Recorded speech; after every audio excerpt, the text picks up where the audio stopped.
পরিস্থিতির উন্নতি হলে ভিসা প্রক্রিয়া স্বাভাবিক হবে। মির্জাপুরে ভারতীয় হাইকমিশনার প্রণয় কুমার ভার্মা।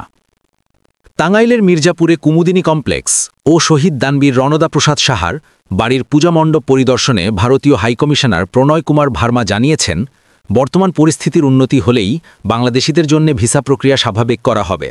তিনি বলেন, বাংলাদেশ ও ভারতের মধ্যে সম্পর্ক ঐতিহাসিক ও আন্তরিক। জনগণের পারস্পরিক স্বার্থ ও ভ্রমণ চাহিদার বিষয়টি বিবেচনায় নিয়েই ভারত সরকার ভিসা নীতি প্রণয়ন করে। সাময়িক জটিলতা কেটে গেলে ধাপে ধাপে স্বাভাবিক নিয়মে ভিসা সেবা চালু করা হবে বলেও আশ্বাস দেন তিনি।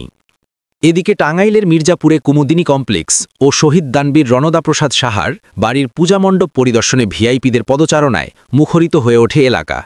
মহাসপ্তমীর দিন পরিদর্শনে আসেন হাইকোর্ট ডিভিশনের বিচারপতি ভীষ্মদেব চক্রবর্তী ও অজিত সিনহা, নেপালের অ্যাম্বাসেডর জ্ঞানসায়াম ভান্ডারী, ভারতের high commissioner Pranay Kumar Verma, Japan development WHEE এর চেয়ারম্যান শাহ আব্দুস সালাম সহ জেলা ও উপজেলা প্রশাসনের কর্মকর্তারা।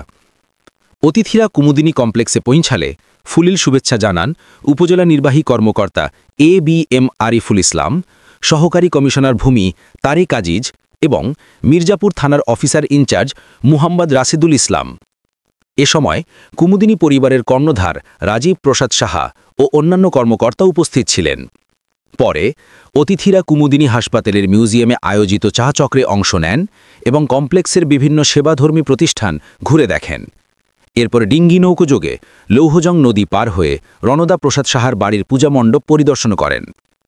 অতিথিরা RP সাহার প্রতিষ্ঠিত শিক্ষা ও স্বাস্থ্যসেবা কার্যক্রম দেখে প্রশংসা করেন এবং ভবিষ্যতে সব ধরনের সহযোগিতার আশ্বাস দেন। We hope that as the situation improves, law and order situation improves, we'll be able to expand things out. We really hope that